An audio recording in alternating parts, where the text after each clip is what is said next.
Max Channel. Assalamualaikum warahmatullahi wabarakatuh.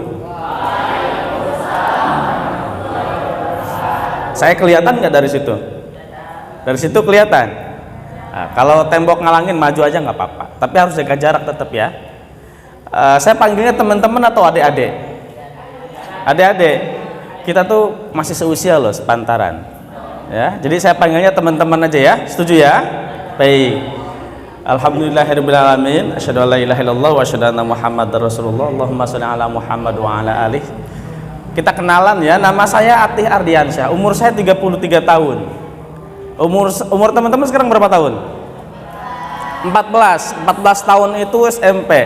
Umur 14 tahun saya sudah punya penghasilan sebulannya 275.000. Jangan tepuk tangan dulu karena ini soal kan penghasilan, nggak tahu kerjanya ngapain kan. Bisa tahu ngulung sake merenya, bisa nyolong sepatu kali. Nah, ntar dulu. Tapi anak-anak zaman sekarang usia 14 tahun bisa menghasilkan lebih dari itu karena teman-teman semuanya pegang gadget di rumah, jago teknologi, ngotak-ngatik, main aplikasi, edit video dan sebagainya. Betul ya? Nah, sebelum ke tema yang diberikan kepada saya soal menulis, seperti yang dibilang Bu Afdi, kalau dari menulis memang ngebikin saya bisa jalan-jalan gratis. Jalan keluar, diongkosin, dikasih honor, nginep di hotel, gratis semua. Dari nulis saja. Tapi orang di rumah nyangkanya saya itu jaga lilin, kayak babi ngepet begitu, karena nggak kemana-mana kerjanya. Nah, sebelum ke sana, saya ingin bilang ke teman-teman bahwa era sekarang itu, teman-teman, di eranya teman-teman ini, di zamannya teman-teman semua, tidak ada lagi ujian nasional, betul nggak? Tuh, ya. Yang ada adalah AKM. Apa AKM teh?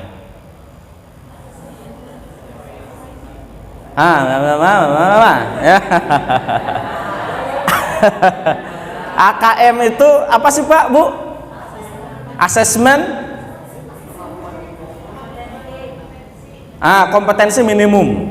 Asesmen kompetensi minimum yang meliputi 3 hal. 1, literasi ya. Yang kedua, numerasi. Yang ketiga, karakter. Betul ya? Nah, dari ketiga hal itu kalau dirangkum jadi satu, ujung-ujungnya cuma satu, yaitu kreativitas. Yaitu kreatif. Ujung-ujungnya ke sana.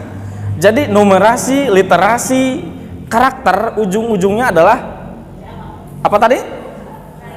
Kreativitas. Jadi orang-orang yang akan memenangkan, bukan persaingan ya, kehidupan dunia pada tahun 2045. Kenapa saya sebut tahun 2045? Karena tahun 2045 teman-teman itu berusia 20 tambah 14, 34 tahun. Wah, usia matang-matangnya itu. Pada usia 34 tahun, hanya orang-orang kreatif lah di antara teman-teman semua yang akan menjadi pemenang, yang akan bisa mengambil peran hebat di dunia. Kenapa saya sebut 2045? Bahasa politik nama ya, Indonesia itu akan memetik bonus demografi pada tahun 2045. Jadi pada tahun 2045 teman-teman adalah, ini ada berapa orang di sini? 74. Saya 2045 usia 50 tahun. Pak Husnul usia 70 tahun ya Pak ya? Pak Kepala. Kira-kira segitulah. Nah, jadi Bu Afdi, saya, Pak Kepala Sekolah itu menaruh perhatian dan harapan besar kepada teman-teman semua di tahun 2045. Karena anak-anak mudanya nanti itu teman-teman semua. Kalau saya jadi gubernur misalnya, atau Pak Kiai Husnul jadi bupati misalnya, dia akan mudah menjalankan roda pemerintahan kalau anak-anak mudanya anak-anak muda yang kreatif, dan itu adalah anak-anak yang hari ini berusia 14 tahun, yaitu teman-teman semua. Jadi biar kreatif kayak apa nanti kita bahas ke depan. Itu pertama, bonus demografi. Yang kedua, ini saya bicara data ke harti tanya ku anak-anak SMP ke harti meureun aya nama palalinter teh jiga saya baheula nya. Ngerti ya? Oke. Pada tahun 2030 nanti, berarti 10 tahun yang akan datang ya. Pada tahun 2030 yang akan datang, teman-teman semua, hampir semua pekerjaan itu akan digantikan oleh sistem otomasi. Apa sistem otomasi? Robot, boleh dibilang begitu. Tapi jangan dibayangkan transformer, beda. Ya, yang disebut dengan robot itu adalah teman-teman gerah kan nggak perlu ngipas, pakai robot, namanya kipas angin. Simpelnya seperti itu. Betul ya? Saya di videoin, nggak perlu dipotret, ya kan? Dipotret bisa, tapi bisa disimpan lama. Pada tahun 2030, semua pekerjaan 65% digantikan dengan sistem otomasi. Maka mulai hari ini, teman-teman semua nggak boleh menutup mata untuk menguasai teknologi. Oke? Teknologi. Teknologi itu apa? Bukan cuma handphone. Saran saya kalau teman-teman diberi keleluasaan, pegang handphone di rumah sejam selama 24 jam, misalnya 3 jam, manfaatkan untuk belajar coding. Tahu coding nggak? Nanti tanya ke guru IT-nya. Ada pelajaran IT di sini? Nah, tanyain ke guru IT-nya. Coding itu apa? Bahasa pemrograman itu apa dan sebagainya. Karena keterampilan itulah yang memungkinkan teman-teman bisa mengambil peran pada tahun 2030. 2030 sekarang 2020, 10 tahun lagi ya Pak Kepala ya. 10 tahun lagi, 10 tahun lagi teman-teman sekarang SMP, SMA nanti 3 tahun, kuliah berapa tahun kuliah ya? 4 tahun lah normalnya ya. 7 tahun tuh, wah lulus kuliah teman-teman sudah masuk ke era di mana seluruh lapangan pekerjaan digantikan oleh otomasi. Jadi teman-teman jangan lagi berpikir berharap saya akan bekerja di belakang meja, duduk, mengetik dan sebagainya. Nggak bisa begitu sekarang. Satu-satunya lahan pekerjaan yang tidak akan pernah hilang adalah apapun yang penting dia dilandasi kreativitas. Dan AKM adalah bahan baku untuk kreativitas. Kenapa saya sebut bahan baku kreativitas? Karena literasi, kemampuan menulis itu bukan menulis pada suatu hari ya. Menulis nanti juga bukan tentang menulis novel beratus-ratus halaman. Tetapi kreativitas teman-teman ketika nanti diminta oleh vendor, misalnya apa vendor teh ya, oleh pemilik modal, atau teman-teman sendiri akan menuliskan ide teman-teman kan melalui medium tulisan ya, sebelum teman-teman mengubahnya ke bahasa pemrograman komputer misalnya. Wing-wing gak nih? Ngerti enggak? Dipahami ya? Oke. Kemudian numerasi. Dulu waktu saya ujian nasional tahun 2000, SMP saya tahun 2000, SMA tahun 2006, nggak ada numerasi, yang ada adalah matematika. Dan numerasi itu beyond matematik, melampaui matematika, lebih dari matematika. Jadi kalau ada hari ini di antara teman-teman yang merasa pandai dengan matematika, rumus algoritma dan sebagainya, itu algoritma itu sama dengan yang saya pelajari pada waktu saya SMP. Sekarang dunia hari ini itu bicaranya numerasi, bukan lagi matematika biasa. Coba teman-teman tahu ini enggak? Handphone sekarang sedang merekam pembicaraan saya kan? Oke, suara saya jadi keras kan? Jadi keras enggak? Oke, tahu enggak dalemannya apa itu? Angka-angka. Karena ternyata proses mendigitalisasi yang kayak gini nih, ini pakai angka rumusnya. Kalau belajar coding pasti angka bahasanya.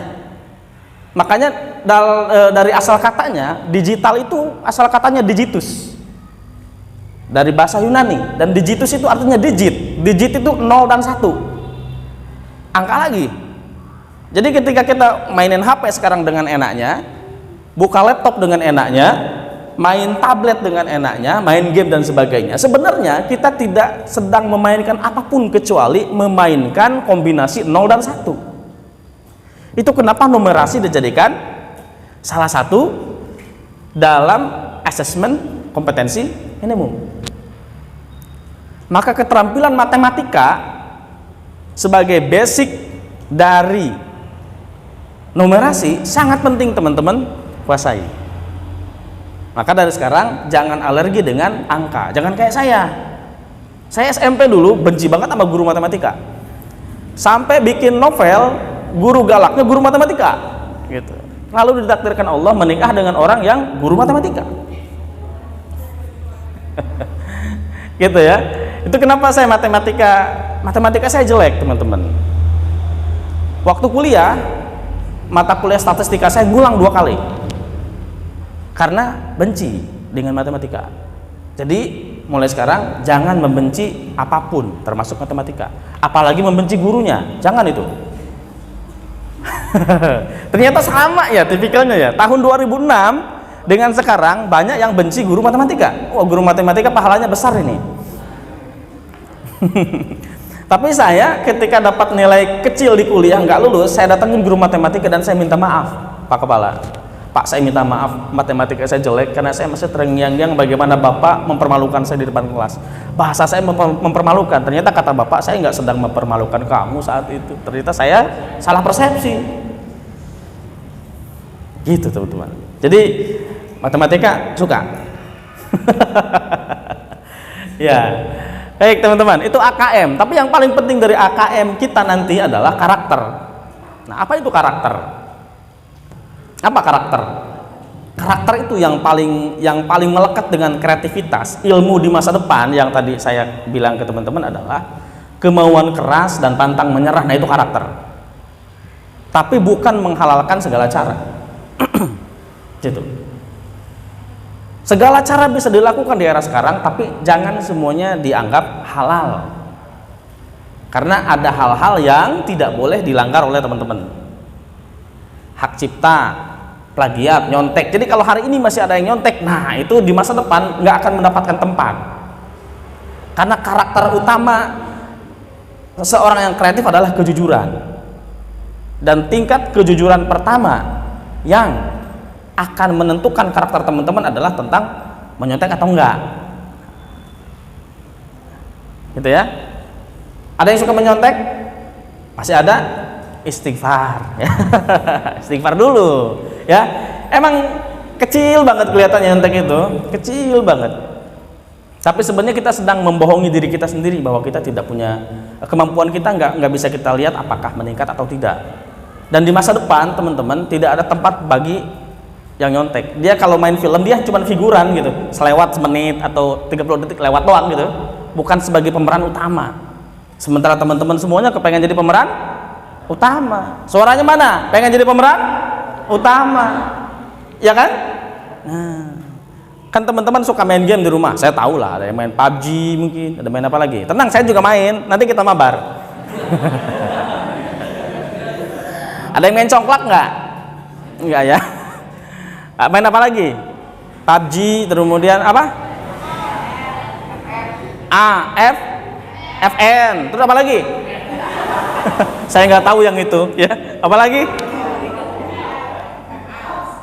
Mobile Legend, betul. Apa lagi? Wow, apa lagi? Sebentar teman-teman, itu dunia teman-teman semua kan ya. Saya juga sedang mencoba memainkan itu, sedang belajar. Sekarang teman-teman mungkin lebih akrab dengan TikTok kan? Ada nggak yang TikTokan? Ada ya? Oke. Nggak apa-apa teh, nggak apa-apa. Dulu ada seusia teman-teman namanya Bowo. Oh, ada yang namanya Bowo ya? maaf kalau ada nama yang sama. Teman-teman, tahun 2017 ada anak bernama Bowo. Ya. Dia main TikTok. Di saat semua orang tidak ada yang main TikTok. Dia main TikTok, dihujat banyak orang. Dihujat.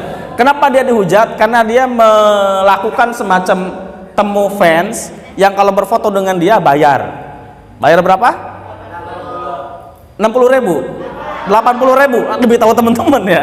Oke. Di Bandung tahun 2008 saat Kiai A'agim terkenal, kalau mau berfoto dengan dia bayar 100.000. Karena saya di Bandung hidupnya. Kenapa bisa begitu? Karena beliau mau membiayai program-program sosial yang banyak. Dan siapa yang melakukan aksi itu? Timnya, manajemennya. Tapi saya tidak sedang membandingkan Bowo dan Kiai Agim. Tapi yang dilakukan Bowo saat itu, ya, kenapa dia dikecam banyak orang? Karena dia orang yang pertama kali melakukan. Zaman sekarang semuanya pakai TikTok. Dosen saya di Unpad, Universitas Pajajaran, ngajarnya pakai TikTok. Kalau ngasih tugas ke mahasiswa lewat TikTok. Sumpah. Cari aja di TikTok, buat yang punya akun TikTok, Ira Mirawa, nanti ketemu deh. Ngajar dia pakai TikTok. Kenapa? Karena eranya sudah begitu. Apa yang sekarang terjadi kepada Bu Ira? Terkenal sebagai dosen yang ngajar lewat TikTok. Bahkan sudah dapat, kalau di YouTube itu dapat silver button gitu ya. Di TikTok juga dapat. Dapatnya kalau tidak salah wadah air minum gitu, tapi ada button juga gitu. Itu TikTok. Saya juga sedang ingin belajar TikTok. Kenapa? Kenapa coba? Karena teman-teman nggak akan dengerin saya kalau saya nggak lewat TikTok. Ya, betul nggak? Saya dulu menulis novel. Sekarang kalau saya masih menulis novel, siapa yang baca? Teman-teman sanggup nggak baca novel 500 halaman? Rata-rata kurang tekun toh, karena ternyata era milenial sekarang itu membuat segala sesuatunya serba singkat. Dulu kita nonton film 2 jam, betul ya? Sekarang teman-teman nggak akan kuat nonton 2 jam. Teman-teman itu kuat nonton 30 detik, paling lama 1 menit. Lewat apa? TikTok. Ya, kan seneng tuh lihat joget-jogetan kan? Tetangga saya di depan rumah persis saya suka ngintip di jendela itu ngerekam TikTok gitu. Udah kayak orang, bukan kayak orang gila ya, udah kayak orang yang ngomong sama angin gitu. Apalagi sekarang abang jago kan ya.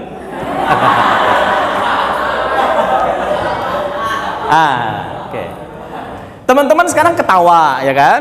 Ketawa, kemudian mungkin kenapa teman-teman ketawa? Oh iya, gue ngelakuin, gue nonton kan gitu. Ya kan? Saya berdoa mudah-mudahan di masa depan teman-teman jadi pencipta yang kayak gitu. Bukan yang make. Ya, bukan yang make doang, tapi teman-teman yang menciptakan. Umur segini teman-teman mungkin tahu WhatsApp. Tahu ya? Tahu. Siapa yang menciptakan WhatsApp? Nah, nggak tahu ya. Yang menciptakan WhatsApp saya juga lupa namanya, tapi dia orang Skandinavia. Yang dia bikin WhatsApp gara-gara energinya sayang sama orang tuanya. Jadi motivasi dia itu karena sayang sama ibu, bikin WhatsApp. Sekarang dia jadi orang terkaya di Skandinavia. Nah, teman-teman hari ini masih boleh ngedit video, masih boleh main PUBG, main ML, masih boleh TikTokan, boleh, masih boleh. Sewajarnya ya, gitu. Tapi di masa depan dengan AKM ini pemerintah menerapkan AKM, tujuannya adalah bagaimana ngebikin kita semua anak-anak Indonesia menjadi para pencipta, kreator. Jadi teman-teman semua ini tahun 2045 nanti, ingat kata-kata saya hari ini, tanggal 2 November 2020, 2045 kalau kita semuanya masih dikasih umur, mudah-mudahan teman-teman menjadi salah satu kreator teknologi di Indonesia. Amin. Di masjid boleh tepuk tangan gak sih? Boleh, tepuk tangan dong kita. Itu AKM. Jadi jangan takut, waduh nanti saya di assessment, aduh, assessment itu kayak penilaian portofolio ya Pak Kepala ya. Penilaian portofolio itu teman-teman dilihat semester 1, semester 2, semester 3 ada peningkatan enggak kayak gitu tuh. Jadi historinya nggak akan hilang. Sama dengan di Facebook. Teman-teman update status Facebook tahun kemarin, tahun ini di tanggal yang sama muncul lagi. Nah itu kayak assessment, kayak portofolio, muncul lagi. Sama Instagram juga. Ada yang udah main Instagram gak sih anak-anak? Banyak. Follow @tihard_ ya. Follow punya saya di situ ya. Nggak ada TikTok di situ, maaf. Saya belum, sedang berlatih TikTok. Sedang ngaleleskeun rahang supaya kayak gitu ya. Supaya nggak cuma bisa nyanyi abang jago gitu. Itu. Ada pertanyaan? Saya biasa ngajar di depan kelas mahasiswa saya begini. Baik, teman-teman semua, itu dunia yang akan teman-teman hadapi. Mulai hari ini silakan merenung, berpikir 2045 umur teman-teman 34, mungkin ada yang sudah berkeluarga, ada yang sudah punya anak, ya kan?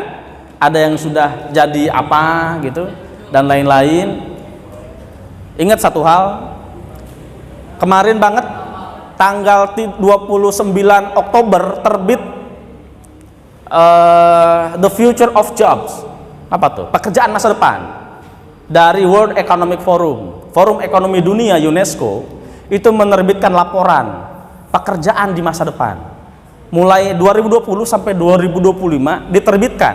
Nanti saya bagi dengan Bapak Ibu guru nanti laporannya. Lumayan 168 halaman bahasa Inggris. Yang jelas begini. Ini sebagai penutup, teman-teman ya, sebagai penutup. Pada tahun 2025 sampai 2030, Forum Ekonomi Dunia, lembaganya PBB, itu mengeluarkan penelitian bahwa 5 tahun yang akan datang sebanyak 80 juta lapangan pekerjaan akan hilang. Naon wae ta? Banyak. Termasuk pekerjaan-pekerjaan yang orang tua kita hari ini mungkin mengerjakannya. Gitu. Termasuk profesi dosen kayak saya. 5 tahun lagi atau sampai 2045 limitnya 80 juta lapangan kerja. Ingat loh, 80 juta yang akan hilang. Tetapi, nah ini akan ada 95 juta lapangan pekerjaan baru. Artinya ada plus 15 juta lapangan pekerjaan baru. Tapi konsekuensinya pekerjaan barunya itu benar-benar baru. Nggak sama dengan pekerjaan yang sekarang. Itu. Penghasilan Atta Halilintar berapa? Katanya miliaran banget. Lalu mungkin teman-teman di masa depan akan berpikir, aduh saya mau sekolah lah jadi YouTuber wae misalnya. Nah, tapi di AKM ditekankan karakter. Ya mbok jangan begitu. Karena teman-teman akan jadi orang tua, akan punya anak, akan ngedidik itu anak. Masa diserahin ke HP, ya kan? Masa diserahin ke robot? Enggak dong. Jadi ada 95 juta lapangan pekerjaan baru yang akan menggusur 80 juta lapangan pekerjaan yang lama. Lapangan pekerjaan yang obsolete. Nggak usah jauh-jauh teman-teman. Teman-teman suka ke bank, ke bank, suka ikut mamah, bapak ke bank? Ya, jangan bank keliling ya. Maksudnya bank kantor yang besar itu. Kan masih suka ada security yang bukain pintu tuh. Ya. 2 tahun lagi nggak ada itu, karena pintu sebenarnya sudah bisa buka sendiri kan, dengan sensor itu. Kita mau masuk buka sendiri. Bagi anak yang dusun doang saya bahula kaget eta lompat, kayak pintu muka sorangan. Gitu. Sekarang itu ya begitu, gitu. Sopir. Sekarang ini sudah ada kendaraan yang tidak pakai supir tapi jalan sendiri. Ke tujuan, tinggal ngomong. Mobil-mobil itu sekarang sudah nggak pakai anak kunci, tapi ngomong. Bowo jalan ke Cimanjing, ya jalan Bowo, mobilnya maksudnya. Passwordnya ada yang namanya Bowo di sini, nggak ada ya? Itu contoh saja. Apalagi ya? Pekerjaan yang paling menyulitkan oleh mama adalah nyetrika, saya paling tahu. Nyuci mah gampang di mesin cuci, tapi nyetrika susah. Ya. Tunggu lihat setahun yang akan datang, akan ada mesin cuci yang begitu keluar udah langsung wangi, udah langsung disetrika, udah langsung licin. Nyuci piring nggak bisa di mesin cuci, lihat setahun yang akan datang. Saya percaya akan ada itu. Ya. Yang akan segera tutup adalah salon kecantikan. Kenapa? Cukup diedit muka jadi glowing, selesai. Kita itu akan hidup, teman-teman. Sekarang tempat hidup teman-teman di mana? Di media sosial, betul ya? Begitu teman-teman lahir, teman-teman sudah punya 2 keluarga negaraan, warga negara Indonesia dan warga negara dunia maya. Teman-teman tuh begitu. Era sekarang itu era imajinasi. Dulu saya kudu mulung sake kalau pengen punya duit. Sekarang teman-teman enggak. Era imajinasi itu gitu, teman-teman. Cukup merenung, rebahan, karena perubahan diciptakan dari perubahan. Di era sekarang tuh, bahwa lama wah kudu memeras keringat. Sekarang era sekarang tidak. Makanya jangan terlena. Perubahan diciptakan dari perubahan sekarang. Era imajinasi itu teman-teman cukup rebahan, membayangkan pengen bikin apa, tinggal ayak adaek jadi. Pengen apa? Pengen video anu, udah banyak. Pengen ada suara ini, udah banyak. Pengen ada latar musik begini, sudah banyak. Teman-teman tinggal punya kuota doang kok. Gitu. Aduh, saya pengen dulu mah saya kursus video, enggak sekarang mah sudah gampang, tinggal bikin sendiri di sini. Apalagi? Makanya PISA nih punya UNESCO juga. Itu meramalkan juga Pak, Bu, ini juga harus jadi perhatian kita. Di 2045 amat mungkin peran guru itu sudah tidak lagi signifikan karena otomasi, karena pelajaran sekarang aja udah kerasa nih, online ya, daring ya, udah kerasa itu. Saya misalnya yang biasa berhadapan dengan mahasiswa, wah pusingnya minta ampun, tiap hari ngomong di depan tembok, di depan laptop maksud saya, karena di belakang laptopnya ada tembok, udah kerasa tuh. Nanti guru dan dosen di tahun 2045 itu hampir tidak memiliki peran yang signifikan, karena semuanya digantikan oleh, bukan oleh robot, oleh game.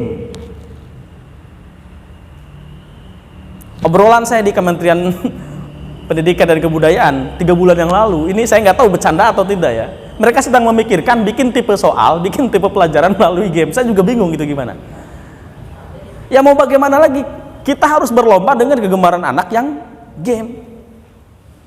Teman-teman lebih hafal PUBG, mungkin bisa menirukan suara karakter di Mobile Legend. Saya punya tetangga anak kecil, kiri, ngomong apa itu?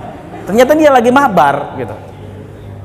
Kiri, hati-hati, belakang. Nah, nanti lama-lama begitu tuh, hati-hati tuh.